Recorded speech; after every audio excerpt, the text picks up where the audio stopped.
Alors, la BYD Seagull, il y a d'autres infos concernant cette voiture. On en a déjà parlé, mais bon, là, il y a plus d'infos. Alors, 10 000 préventes déjà en Chine en moins de 24 heures après son lancement. Le public est au rendez-vous. Bien sûr, nous sommes loin des scores astronomiques de prévente de Tesla au lancement des nouveautés. Mais nul doute que ce modèle va rapidement se classer dans le top des ventes en Chine. Bon, en vrai, elle est pas mal, hein. Bon, à part la couleur, voilà, acid yellow, hein, comme le Kona que j'avais à l'époque. Bon, moi, il était pas acid yellow, mais Hyundai proposait cette couleur hein, que je trouve pas belle du tout. Après, les goûts et couleurs, encore une fois, hein.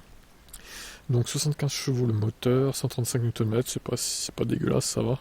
Elle accélère de 0 à 50 en 4 secondes 9, ce qui la positionne devant la Spring, qui le fait en 5 secondes 8. Mais en retrait par rapport au nouveau moteur 65 chevaux, la Seagull peut atteindre les 130 km/h, ok. Donc il y a deux types de batteries. C'est des batteries LFP a priori, à lame, les Blade donc. 30 kWh qui fait 255 WLTP, et 38 ça nous fait 324 WLTP à peu près quoi, à 10 ou 15 km près. Selon le constructeur, les deux options de batterie prennent en charge la charge rapide en courant continu. Ok, permettant à la voiture de se recharger de 30 à 80% en 30 minutes.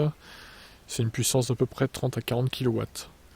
Ce qui est pas énorme hein, quand même, hein. Pour la recharge au quotidien, c'est un chargeur 6,6 kW. Ok, ça correspond à ce qu'a la Spring. Donc la batterie 6 demi on l'avait déjà vu. Elle fait 3,78 m de long et 1,71 m de large. Parfaite pour mon garage du coup.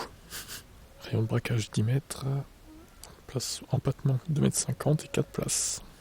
Donc le prix de départ 10 500 € en Chine.